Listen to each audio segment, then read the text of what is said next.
Hello बच्चों, कैसे हो आप सभी लोग। तो आज से आपकी स्टार्ट हो रही है क्लास 11th के लिए और हमारा सबसे पहला टॉपिक है सेट्स। इस टॉपिक की कुल 4 क्लास होंगी और उन 4 क्लास के अंदर हम सारे कॉन्सेप्ट को अच्छे से समझेंगे। उसके अलावा क्वेश्चन से प्रैक्टिस करेंगे। मैं कॉन्सेप्ट के साथ साथ आपको एग्जांपल्स भी कराता चलूँगा। ये क्लासेज IIT के लिए बहुत ज़्यादा इंपॉर्टेंट है और ये टॉपिक भी बहुत ज़्यादा इंपॉर्टेंट है। ठीक है, तो क्लास 11th के बच्चों के लिए ये बिल्कुल नीम की तरह है, एकदम आपके बेस को मजबूत करने वाली है। तो चलिए स्टार्ट करते हैं अपनी क्लास। सबसे पहले मैं जो टॉपिक ले रहा हूँ उसका नाम है सेट्स। ठीक है, इस सेट्स टॉपिक को सबसे पहले मैं आपको एक चीज़ बताता हूँ। एक्चुअली में सेट होता क्या है, एक डेफिनेशन समझिए। और डेफिनेशन कहती है अ वेल डिफाइंड कलेक्शन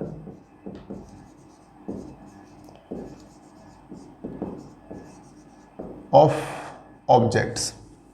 ठीक है, यानी ऑब्जेक्ट्स का कलेक्शन होना चाहिए, वेल डिफाइंड होना चाहिए। वेल डिफाइंड को बाद में देखेंगे, पहले देखते हैं ऑब्जेक्ट्स का कलेक्शन। ऑब्जेक्ट्स का कलेक्शन मतलब आपके घर में भी ऑब्जेक्ट्स का कलेक्शन होगा, जैसे कि चेयर्स का सेट होगा, आपके घर में सोफ़ा सेट होगा, आपके घर में हो सकता है ग्लास का सेट हो, आपके घर में टेबल्स का सेट होगा। ठीक है, इसके अलावा अभी शूज का सेट होगा और भी कई सारे सेट होंगे आपके घर में। तो ये जो ऑब्जेक्ट होते हैं इनका एक सेट होता है। ठीक है, और ये जो सेट होता है ना, ये सेट एक वेल डिफाइंड मैनर में होना चाहिए। वेल डिफाइंड यानी जो मेरे लिए है वही आपके लिए है, वही थर्ड पर्सन के लिए। एग्जाम्पल के रूप में जैसे मैंने बताया, मान लीजिए आपके घर में 20 चेयर्स का सेट है, तो 20 चेयर्स का सेट मेरे लिए भी 20 रहेंगी, आपके लिए भी 20 है। अगर आप किसी और से जाके कहो कि मेरे घर में 20 चेयर्स का सेट है, तो उसको भी लगेगा कि हाँ 20 चेयर्स का ही सेट है। वेल डिफाइंड का मतलब होता है हम सब के लिए वो चीज़ एक ही जैसी होनी चाहिए। सबको समझ में आना चाहिए कि कहना क्या चाह रहा है सामने वाला। अब मैं आपको कुछ एग्जांपल देता हूँ, जैसे कि डजन्स ऑफ बनानाज सबके लिए एक बराबर है। मैं आपसे कहूँ कि first 5 prime minister of India, first 5 prime minister of India आपके लिए भी वैसे ही हैं, मेरे लिए वैसे ही हैं, सबके लिए, पूरे इंडिया के लिए ऐसे ही हैं। फर्स्ट 5 प्रेसिडेंट ऑफ इंडिया सबके लिए एक जैसे हैं। और कैपिटल ऑफ इंडिया, या फिर मैं कहूँ कि all the Capitals of states of India, जितनी भी कैपिटल्स हैं वो सब आपके लिए भी उसका सेट उतना ही है, मेरे लिए भी उतना ही है, सबके लिए उतना ही है। इसके अलावा अगर मैं कहूँ population of India, mail population in India, तो ये जो सेट है वो हमारे सबके लिए एक बराबर है। जो वेल डिफाइंड नहीं है, जैसे कि अगर मैं आपसे कहूँ कि हेयर्स ऑन माई हेड, तो ये वेल डिफाइन है, क्योंकि हम यहाँ काउंटेबल अनकाउंटेबल की बात नहीं कर रहे, हम यहाँ बात कर रहे हैं डिफाइन की। चाहे अनकाउंटेबल हो कोई दिक्कत नहीं है। मेरे सिर के जो बाल हैं, मैंने आपसे कहा मेरे सिर के बाल, तो ये मेरे सिर के बाल का मतलब मेरे सिर के बाल हैं, आपके लिए भी ये मेरे सिर के बाल ही हैं और किसी अदर पर्सन के लिए मेरे सिर के बाल ही हैं। अगर हम इनको काउंट करने के लिए बैठें, किसी मशीन से काउंट करें, तो जितने मेरे लिए होंगे उतने आपके लिए होंगे, उतने सबके लिए होंगे। Well defined. अच्छा, क्या वेल डिफाइंड नहीं है? वेल डिफाइंड नहीं है इससे मेरा मतलब होता है, जैसे कि मान लीजिए टॉप 5 क्रिकेटर्स ऑफ इंडिया, तो टॉप 5 क्रिकेटर्स हो सकता है आपके लिए कुछ और हो, मेरे लिए कुछ और हो। मेरे लिए धोनी, विराट, सचिन और 2 और ले लीजिए, हो सकता है आपके लिए वो 2 और हों जिनमें कुछ ऑस्ट्रेलिया के शामिल हो।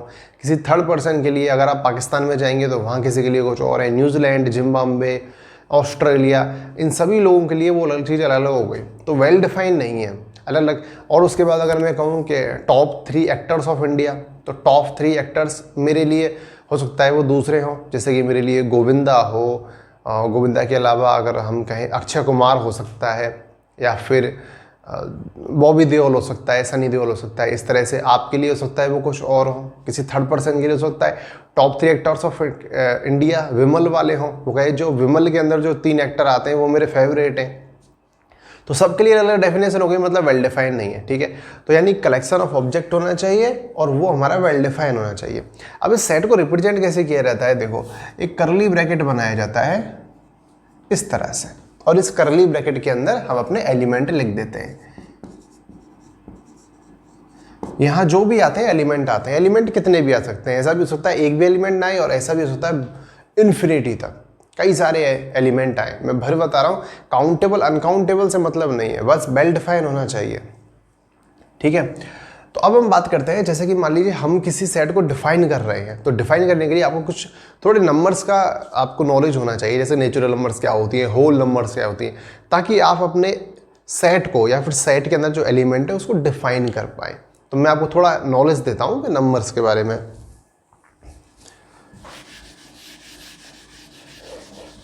और इसको भी मैं हटा देता हूँ। तो नंबर्स के बारे में थोड़ी नॉलेज लेते हैं। सबसे पहले लिखते हैं natural numbers. Natural numbers, natural numbers कौन सी होती हैं? नेचुरल नंबर्स को डिनोट किया जाता है n से, ठीक है। और n से डिनोट करने के बाद हमारी नेचुरल नंबर्स हैं 1 2 3 4 एंड सो ऑन। हम चलते जाते हैं इन्फिनिटी तक। ये इन्फिनिटी का साइन होता है, इसको एंड सो ऑन बोला जाता है। और मैंने 1 2 3 4 लिख दी। याद रहे मैंने यहाँ पर जीरो नहीं लिया है और ना ही मैंने कोई डेसिमल नंबर दशमलव संख्याएं ली हैं। आप ऐसे मत सोचिएगा कॉमन सेंस लगा के कि 1 के बाद तो 1.2 1.5 ये तो आते ही हैं, इसमें लिखना क्या है, कॉमन सेंस है नहीं। जो आपके सामने लिखा है ना सिर्फ वही। ये सीरीज ऐसे चलती जाएगी 5 6 7 8 इन्फिनिटी तक। उसके बाद मैं बताता हूँ आपको होल नंबर्स क्या होती हैं। होल नंबर्स, इनको डिनोट किया जाता है W से। और होल मतलब क्या होता है, ये हो गया हमारा होल। और उसके बाद ये सारी नेचुरल नंबर्स लिख दीजिए इन्फिनिटी तक, ठीक है। इस तरह से हम चलते जाएंगे होल नंबर्स के बाद। उसके बाद जब हम बात करते हैं तो हमारी दूसरी नंबर्स कौन सी आती हैं, उसके बाद हम लेते हैं रियल नंबर्स को।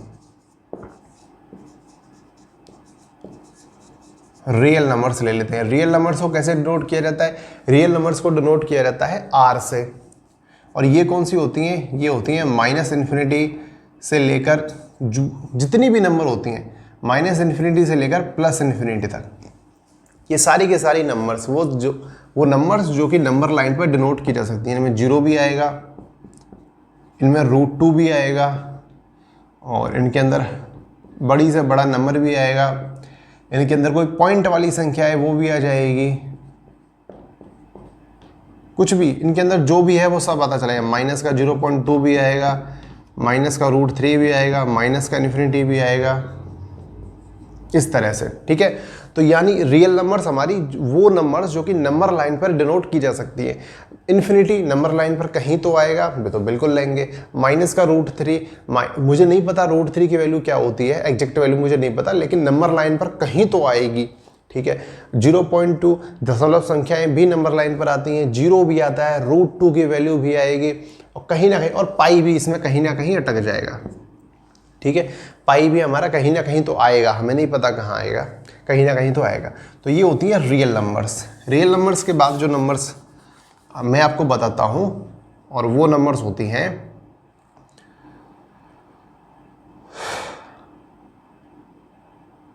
इंटीजर्स। इंटीजर्स को कैसे डिनोट किया जाता है? या तो I से डिनोट किया जाता है या Z से डिनोट किया जाता है, ठीक है। इंटीजर्स क्या होते हैं? इंटीजर्स ये होते हैं माइनस का इन्फिनिटी से लेके चलते जाओ, माइनस का 3, माइनस का 2, माइनस का 1, 0 1 2 3 4 एंड सो ऑन, इस तरह से, ठीक है। ये होते हैं आपके इंटीजर्स। इस तरह से मतलब इन्फिनिटी आएगा, 0 भी आएगा, माइनस का 1 2, इनमें डेसिमल नंबर नहीं आते, जो आपके सामने लिखे हुए हैं ना यही। और ये जो होल नंबर्स होती है ना, आप देखेंगे इसी का पार्ट होती है। अगर मैं ऐसे ढक लेता हूँ तो आपकी होल नंबर शुरू हो जाएंगी, अगर मैं इसको ढक लेता हूँ तो नेचुरल नंबर शुरू हो जाएंगे। यानी नेचुरल नंबर्स, होल नंबर्स या इंटीजर्स का ही पार्ट होती है। ये हमारे इंटीजर्स होते हैं। अभी जो इंटीजर्स होते हैं ना, ये भी दो भागों में बटे होते हैं। जैसे कि अगर मैं करूँ Z+, तो Z+ का मतलब क्या होता है? Z मतलब होता है इंटीजर, और प्लस मतलब क्या होता है? पॉजिटिव। तो इसका मतलब क्या हो गया? जो पॉजिटिव इंटीजर है। तो पॉजिटिव कौन से हो गए? 1 2 3 एंड सो ऑन इन्फिनिटी तक, ये सारे हमारे क्या हो गए? Positive integers. इसके बाद अगर मैं बात करूँ Z-, तो Z- का मतलब क्या होता है? Z- का मतलब होता है नेगेटिव इंटीजर्स। नेगेटिव इंटीजर्स यानी कौन से हो गए? माइनस का इन्फिनिटी से लेकर माइनस का 2, माइनस का 1, ये हो गए हमारे नेगेटिव इंटीजर्स, ठीक है। अब ये जो हमने 0 है ना, तो ये पॉजिटिव होता है ना ही ये नेगेटिव होता है, बिल्कुल भी। 0 को आप ना तो कहेंगे कि ये पॉजिटिव है, और ना ही आप कहेंगे ये नेगेटिव है। ये कुछ भी नहीं होता। और और इवन की बात की जाए तो ऑड इवन भी जीरो नहीं होता, लेकिन जीरो हम इसको इवन कैटेगरी में रखते हैं। इवन कैटेगरी में इसलिए रखते हैं क्योंकि जो हमारा जीरो है वो इवन नंबर्स के जितनी भी रूल होते हैं उन सबको फॉलो करता है, तो इस वजह से हमेशा इवन नंबर की कैटेगरी में रखते हैं। अगर किसी बुक में आपको ये लिखा हुआ स्टेटमेंट मिल जाता है कि जीरो ना तो इवन होता है ना ऑड होता है, लेकिन आपको इवन ही कंसीडर करके चलना है। इवन नंबर्स की डेफिनेशन क्या होती है? 2 से डिवाइड हो जाए तो 2 से डिवाइड होता है, जीरो रिमाइंडर आना चाहिए, 2 से डिवाइड होने पर जीरो ही आता है रिमाइंडर, +2 करने पर या -2 करने पर इवन नंबर्स मिलना चाहिए, तो इसमें +2 माइनस करने पर इवन नंबर मिलता है, तो जीरो हमारा इवन नंबर की कैटेगरी में आता है। ठीक है, इतना आप याद रखिएगा। उसके बाद मैं आपको बताता हूँ रेशनल नंबर्स क्या होती हैं। ये थोड़ा सा कुछ ऐसा है जो बहुत ही ज़्यादा कंफ्यूजिंग और परेशान करने वाला है, पर इसको अगर एक बार अच्छे से समझ लिया तो समझ आ जाता है। रेशनल नंबर्स वो होती हैं जिनको P/Q की फॉर्म में लिखा जा सकता है। अब इसके अंदर कुछ कंडीशन होती हैं, जैसे कि Q नॉट इक्वल टू 0 होना चाहिए, तो ये तो अंडरस्टूड है, मुझे ऐसा लगता है ये लिखने की ज़रूरत नहीं है, क्योंकि जब हमारा Q डिनोमिनेटर के अंदर आ रहा है तो Q 0 तो होना ही नहीं चाहिए। और एक और, ये जो P और Q है, P Q, ये दोनों के दोनों क्या होने चाहिए? इंटीजर होने चाहिए। ये होता है एप्सिलॉन, बिलोंग टू का साइन, यानी बिलोंग किसके करनी चाहिए? इंटीजर से। P और Q दोनों के दोनों इंटीजर होनी चाहिए। ठीक है, इतनी बात समझ में आ गई है आपके? अब इसके मैं एग्जाम्पल बताता हूँ। एग्जाम्पल जैसे कि एग्जाम्पल की बात करूं तो मैं जीरो, ये जीरो हमारा रेशनल नंबर में आएगा, क्योंकि जीरो के अगर आप डिनोमिनेटर में 1 लगा दोगे तो P/Q की फॉर्म बन जाएगी, कोई दिक्कत वाली बात नहीं है। जीरो के अलावा हमारा आएगा माइनस का कोई भी नंबर हो, तो माइनस का कोई भी नंबर भी हमारा रेशनल नंबर है, क्योंकि आपके नीचे इसमें 1 लगा दोगे डिनोमिनेटर में तो P/Q की फॉर्म बन जाएगा। उसके अलावा 0.5 भी हमारा रेशनल नंबर में आएगा, क्योंकि 0.5 को आप P/Q की फॉर्म में लिख सकते हो, हाफ लिख सकते हो। उसके अलावा हमारा 1.3, ये 1.3 भी आएगा, क्योंकि अगर आप जैसे ऐसे देखो 0.333333 इस तरह से चलता चला जा रहा है, लेकिन 0.3333 को एक्चुअल में आप 1/3 की फॉर्म में लिख सकते हो, तो ये हमारा दोनों के दोनों इंटीजर हैं, तो इसलिए हमारा रेशनल नंबर के अंदर आएगा। 2/3 ये भी हमारा रेशनल नंबर्स के अंदर आता है। उसके बाद एग्जांपल लेता हूँ 5/7, तो ये भी हमारा रेशनल नंबर्स के अंदर आता है। उसके अलावा मैं लूँ 3.14, तो 3.14 भी हमारा रेशनल नंबर होता है। क्यों होता है? क्योंकि पॉइंट को उठा के नीचे 100 लगा दीजिए। उसके अलावा अगर कुछ और भी लिखा हुआ है, जैसे कि 7.22 लिखा हुआ है, तो ये भी हमारा रेशनल नंबर के अंदर ही आएगा। पॉइंट हटा के नीचे 2 0 लगा दिए, ऊपर नीचे दोनों इंटीजर हो गए। ठीक है, तो ये हमारे मोस्टली एग्जाम्पल हो गए वो सारे के सारे जो कि आते हैं रेशनल नंबर के अंदर। एक और एग्जांपल देता हूँ बड़ा अच्छा सा, और वो एग्जांपल है √4/9। ठीक है, इसको याद रखिएगा, ये भी हमारा रेशनल नंबर के अंदर ही आता है, क्योंकि जब आप रूट हटाएंगे तो ये वाली फॉर्म बन जाएगी जो कि रेशनल नंबर है। उसके बाद आप देखते हैं इर्रेशनल नंबर क्या होते हैं।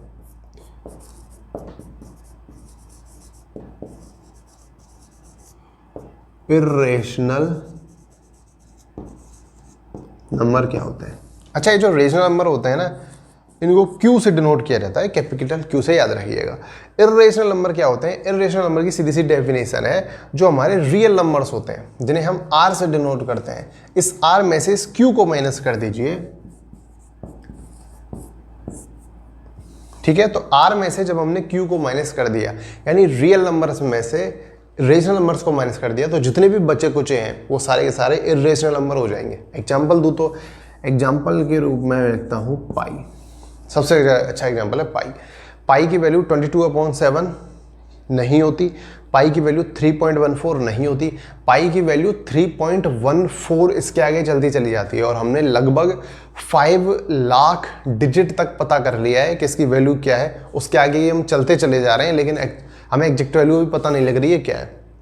तो इसको हम ऐसे P/Q की फॉर्म में नहीं लिख सकते, हमें नहीं पता एग्जैक्ट इसी की वैल्यू क्या है। पाई के अलावा √2, √3, उसके अलावा माइनस का √5, √2, √3 माइनस का √, ये आएंगे तो नंबर लाइन पे रियल नंबर है, लेकिन आप इनको एग्जैक्ट आप इनकी वैल्यू निकाल के फिर अपन P/Q के फॉर्म में आप लिख ही नहीं सकते, क्योंकि एग्जैक्ट वैल्यू तो एग्जैक्ट वैल्यू नहीं पता, और एग्जैक्ट वैल्यू अगर पता लगे भी तो फिर वो चलती चली जा रही है वैल्यू, पता नहीं कहाँ तक चलती चली जा रही है। अब उसकी एग्जैक्ट वैल्यू पता करने के बाद उसे पी वाई क्यू के फॉर्म में बदला जाएगा, तो ये नहीं हो पा रहा। तो ये हमारी होती हैं रेशनल नंबर्स। ठीक है, इतनी बात समझ आ गई। अब हम देखते हैं इससे इस सब का यूज कहाँ आएगा। इस सब का यूज आएगा, हम x को डिफाइन करेंगे। ठीक है, और x को डिफाइन कैसे करेंगे, x को डिफाइन मैं अभी आपको बताऊंगा कैसे करते हैं। और एक छोटा सा कॉन्सेप्ट है रिप्रेजेंटेशन ऑफ सेट, यानी सेट का रिप्रेजेंटेशन कैसे किया जाता है। जब हम देखते हैं कि सेट का रिप्रेजेंटेशन कैसे किया जाता है, तभी हम इस चीज़ का पता लगा पाएंगे कि हमने जो अभी तक पढ़ा है उसका कितना गजब का यूज हमारे सामने आने वाला है। तो हमारा नेक्स्ट जो कॉन्सेप्ट है उसका नाम है रिप्रेजेंटेशन ऑफ सेट्स। देखिए,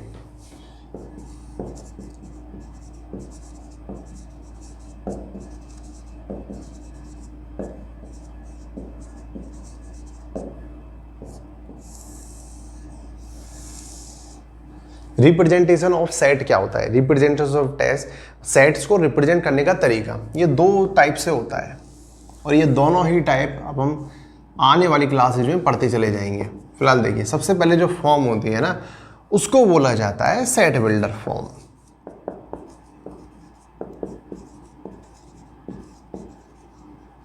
और दूसरी जो फॉर्म होती है उसको बोला जाता है रोस्टर फॉर्म।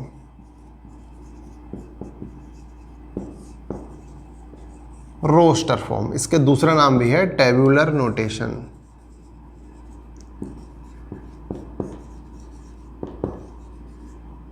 ठीक है, एक तो नाम है इसका रोस्टर फॉर्म और दूसरा इसका नाम क्या है, टेबुलर नोटेशन। और दूसरी तरफ है हमारा सेट बिल्डर फॉर्म। ये दो टाइप होते हैं।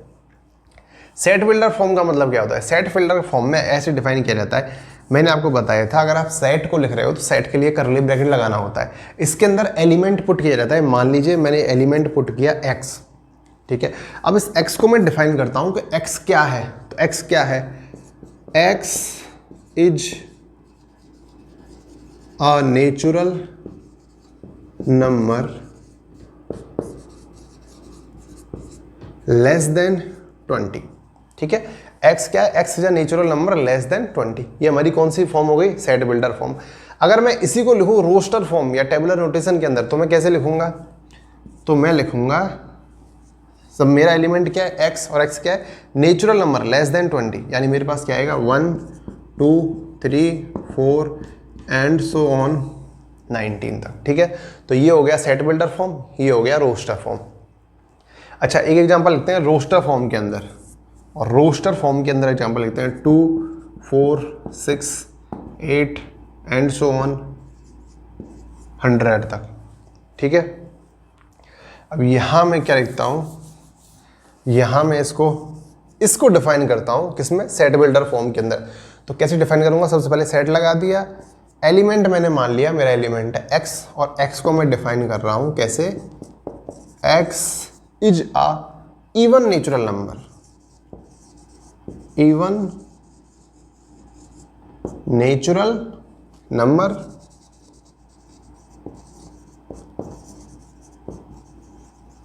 Less than 101। ठीक है, तो x क्या है, इवन नेचुरल नंबर, और even natural one less than 101। तो आ गई आपको बात समझ में। यहां मैंने एग्जांपल लिखा किसका, रोस्टर फॉर्म का, और वो रोस्टर फॉर्म जो है मैंने यहां पर डिफाइन कर दिया सेट बिल्डर फॉर्म के रूप में। तो ये दोनों होते हैं रिप्रेजेंटेशन ऑफ सेट, यानी सेट को रिप्रेजेंट करने के तरीके। अब ये तो समझ में आ गया होगा। अब देखते हैं, मैंने आपको चीज देखो, यहाँ पर देखिए कितने एलिमेंट हैं 19, यहाँ पर कितने एलिमेंट हैं 100। तो दोनों में फर्क आ गया ना, डिफरेंस आ गया ना। यही कुछ डिफरेंस होते हैं। इन डिफरेंस के बेस पे हमारे जो सेट्स होते हैं इनके टाइप्स चेंज होते चले जाते हैं, और हम देखते हैं कुल मिला के कहीं कितने टाइप्स होते हैं, क्या होता है इन टाइप्स के अंदर। उन सारी की सारी चीज़ों को अब हम देखते हैं।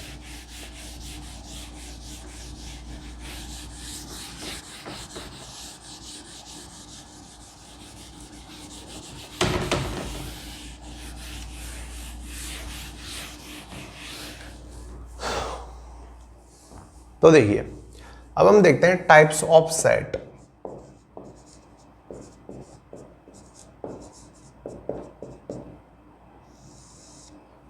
ठीक है, टाइप्स ऑफ सेट यानी सेट कितने टाइप्स के होते हैं। सबसे पहला एग्जांपल, सबसे फर्स्ट एग्जांपल लेते हैं एम्प्टी सेट। एम्प्टी सेट जो होता है इसको दूसरा नाम कहा जाता है नल सेट। नल, इसका एक और नाम होता है वॉइड सेट। इसका मतलब क्या होता है? इसका मतलब होता है एक ऐसा सेट जिसके अंदर कोई एलिमेंट ना हो, बिल्कुल खाली, इस तरह से कोई एलिमेंट नहीं है इसके अंदर। ठीक है, उसके बाद दूसरे नंबर पर कौन सा होगा? यहां पर हो गया एम्प्टी सेट, कुछ एक भी एलिमेंट नहीं है। अब एक ले लूंगा, एक से क्या हो जाएगा? Singleton set. Singleton set, singleton set का एग्जांपल क्या हो गया? जैसे ये जिसमें मैंने एक एलिमेंट लिया है। अच्छा, अब नेक्स्ट क्या आएगा? नाम से पता लग रहा है एक के बाद मतलब कई सारे, यानी फाइनाइट सेट।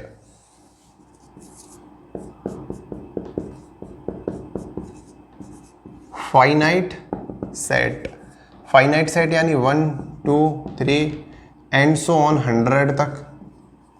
ठीक है, तो फाइनाइट एलिमेंट हो गए 100 तक। अब फाइनाइट तो हो गए, अब फाइनाइट से भी आगे चलो, कितना? Infinite set. तो फोर्थ नंबर के अंदर इनफाइनाइट सेट।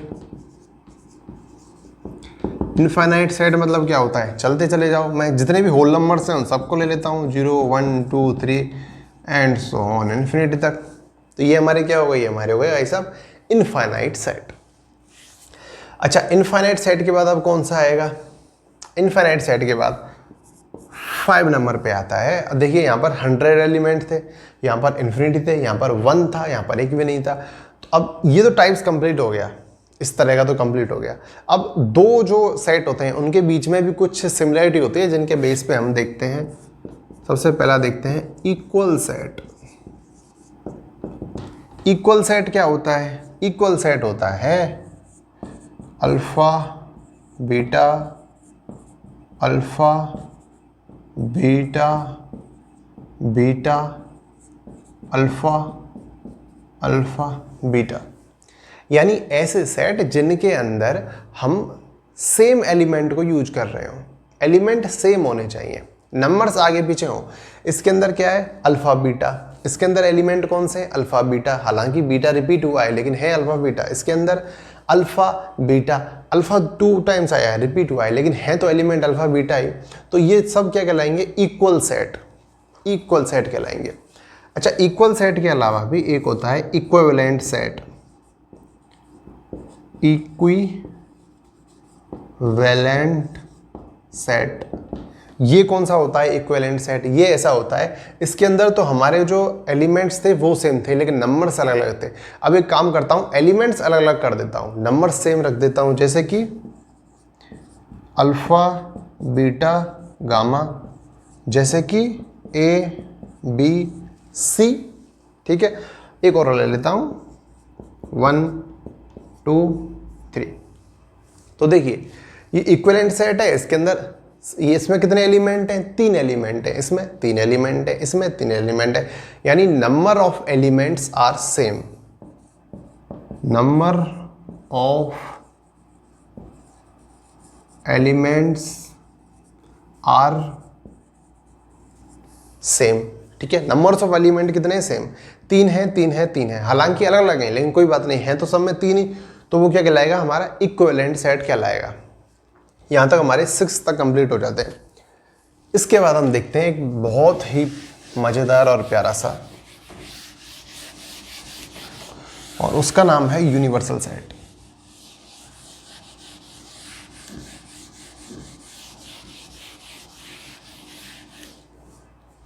तो इसको काफ़ी ध्यान से समझिएगा कि यूनिवर्सल सेट कौन सा होता है। 6 तक हो गया था, तो ये नंबर है 7। अच्छा, अब बात आती है यूनिवर्सल सेट कौन सा होता है। देखिए, यूनिवर्सल सेट वो सेट होता है जिसके अंदर जो जितने भी सेट होते हैं उन सब के एलिमेंट्स को अपने अंदर समाये रहता है। यानी एक कॉन्स्टेंट, मतलब जितने भी एलिमेंट आ रहे हैं वो सारे एलिमेंट उसके अंदर अवेलेबल होंगे। जैसे कि अगर मान लीजिए आप सेट बना रहे हैं क्लास वाइज के, 11th class 12th class 6th class 7th class 8th class, इस हिसाब से आप सेट बना रहे हैं। लेकिन यूनिवर्सल सेट क्या होगा, जो पूरे स्कूल के बच्चों का एक सेट यूनिवर्सल सेट कहलाएगा।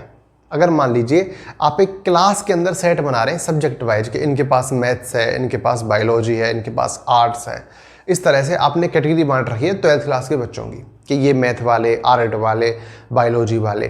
तो जो पूरे के पूरे मैथ वाले वो 12th के स्टूडेंट होंगे, वो पूरे स्टूडेंट क्या कहलाएंगे, यूनिवर्सल सेट। क्योंकि यूनिवर्सल सेट के अंदर से ही एलिमेंट्स आके और बाकी के जो सेट होते हैं बनते हैं। इसको डिनोट कैसे किया जाता है, इसको डिनोट किया जाता है यू से। यू से क्यों किया जाता है, क्योंकि इसका फर्स्ट लेटर जो होता है वो यू ही होता है। यूनिवर्सल सेट जैसे कि 1 2 3 4 alpha, beta, gamma, A, B, सी, इतने सारे एलिमेंट हैं। अब ये जो एलिमेंट है इनसे ही हम सेट बनाएंगे। जैसे कि मान लीजिए सेट ए के अंदर मैं ले लेता हूँ अल्फा, बीटा, गामा। सेट ए क्या हो गया, अल्फा, बीटा, गामा। लेकिन ये जो एलिमेंट है ये यूनिवर्सल सेट के अंदर है, हाँ बिल्कुल है। सेट बी लेता हूँ मैं, ए, बी, 1, और सेट सी ले लेता हूँ मैं, कैपिटल सी सेट ले लेता हूँ मैं। कैपिटल सी के अंदर ले लेता हूँ मैं 3 4 बीटा और स्मॉल सी। तो देखिए ये सेट अलग है, ये सेट अलग है, ये सेट अलग है, लेकिन इनके जो एलिमेंट है वो एलिमेंट सारे के सारे यूनिवर्सल सेट के अंदर आते हैं। अगर यूनिवर्सल सेट आपको यहाँ समझ नहीं आया, आगे जब क्वेश्चंस करेंगे तो और अच्छे से आ जाएगा। ये बिल्कुल ऐसे मैंने बिल्कुल बहुत अच्छा एग्जांपल दिया था कि जैसे कि मान लीजिए क्लास एक स्कूल है, स्कूल के अलग अंदर अलग अलग सेट बांट देते हैं। 6th क्लास के बच्चे अलग हैं, 7th के अलग हैं, 8th के अलग हैं, 9th के अलग हैं, 12th के अलग हैं। बट उसके अलावा वैसे बढ़ जाते हैं, हिंदी मीडियम अलग है, इंग्लिश मीडियम अलग है। उसके अलावा वैसे सेट बन जाता है, ये मैथ वाले हैं, ये टॉपर्स हैं, ये वो हैं जो कि फेल हो गए, ये वो हैं पास हो गए। अलग अलग तरह के सेट बन जाते हैं। लेकिन एक सेट होता है जो कि फिक्स होता है, और वो सेट जितने भी स्टूडेंट हैं उन सबको समा के रखता है। जैसे कि कौन सा होता है, उस स्कूल के स्टूडेंट। तो ये वैसे ही है, उस स्कूल के अंदर जो स्टूडेंट है उनका वो तो फिक्स है बिल्कुल। अब उनके अंदर करते रहो जो भी तुम सेट बना रहे हो, तो वो एक यूनिवर्सल सेट की तरह हो गया जो पूरे पूरे स्टूडेंट को अपने अंदर रख रहा है। तो ये हमारा हो गया यूनिवर्सल सेट। यूनिवर्सल सेट की तरह ही एक और होता है जिसका नाम होता है सुपर सेट। सुपर सेट ये बिल्कुल थोड़ा सा ऐसा ही होता है लेकिन अलग होता है। सुपर सेट क्या होता है, जैसे कि मान लीजिए सेट ए है मेरे पास, और सेट ए क्या है, alpha, beta, gamma, alpha, beta, gamma. तो ये जो ए है, इस ए का सुपर सेट क्या बनेगा, यानी superset of A, superset of A. Superset of A वो बनेगा जिसके अंदर सेट ए के एलिमेंट होंगे, उसके अलावा ज़्यादा भी एलिमेंट हो सकते हैं, जैसे कि अल्फा, बीटा, गामा, और इसमें ए भी डाल दिया मैंने। यानी इसका ये सुपर सेट है, सुपर सेट इसका ये सुपर सेट है, superset of A. Superset of A के अंदर ए के एलिमेंट होंगे, उसके अलावा एक्स्ट्रा भी एलिमेंट होंगे। यूनिवर्सल सेट से अलग होता है, क्योंकि यूनिवर्सल सेट होता है ना वो सभी सेटों के लिए होता है। जैसे कि सेट ए के लिए भी यूनिवर्सल सेट है, सेट बी के लिए भी यही यूनिवर्सल सेट है, सेट सी के लिए भी यही यूनिवर्सल सेट है। लेकिन जो सुपर सेट होता है वो किसी एक सेट के कॉन्स्ट्रक्ट में होता है। जैसे कि जो सेट ए है उसके लिए सुपर सेट ऑफ ए ये होगा, सेट बी के लिए सुपर सेट ऑफ बी ये नहीं हो सकता, उसके लिए अलग होगा, सेट सी के लिए सुपर सेट अलग होगा। तो इस तरह से यूनिवर्सल सेट और सुपर सेट आपस में अलग होते हैं, इनमें कन्फ्यूज मत होइएगा। अब एक बड़ी ही अच्छी मज़ेदार चीज़ देखते हैं, सबसेट क्या होता है। हमने यहाँ 8 तक पढ़ लिया है और अब हम देखते हैं सबसेट क्या होता है।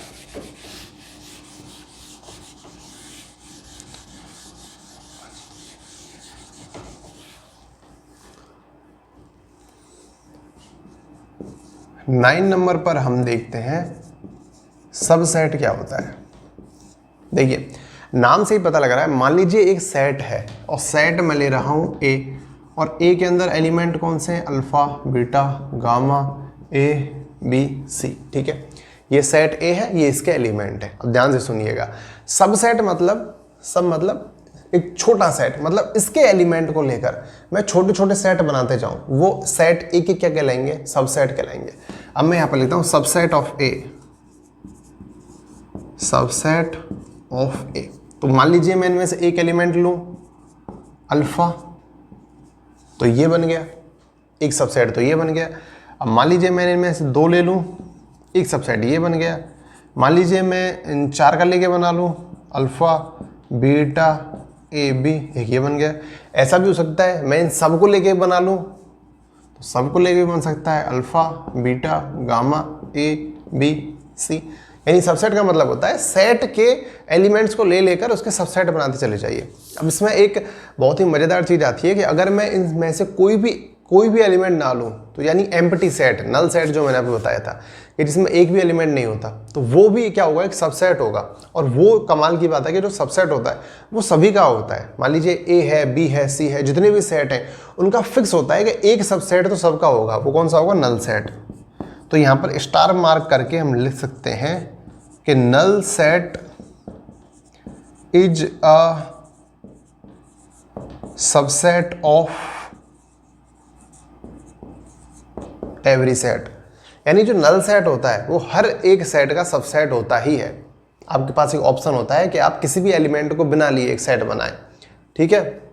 तो समझ आ गया होगा यहाँ पर सब क्या होता है। अच्छा, यहाँ पर एक और चीज़ है, मैंने यहाँ से एलिमेंट लिए तो मैंने बनाए 1 2 3 4 के आगे भी बन सकते थे, कई सारे बन सकते थे। तो इसका एक फॉर्मूला होता है ये निकालने का कि आप किसी सेट के कितने नंबर ऑफ सबसेट बना सकते हो। मान लीजिए सेट ए के अंदर एलिमेंट है 1 2 3 4 5 6, तो नंबर ऑफ सबसेट्स कितने बन सकते हैं, वो बन सकते हैं 2। और 2 की पावर में क्या लगाना है, जिस सेट के आप सबसेट बना रहे हो उसके कितने एलिमेंट हैं, इसमें कितने 6, तो 2 की पावर 6 कर दीजिए।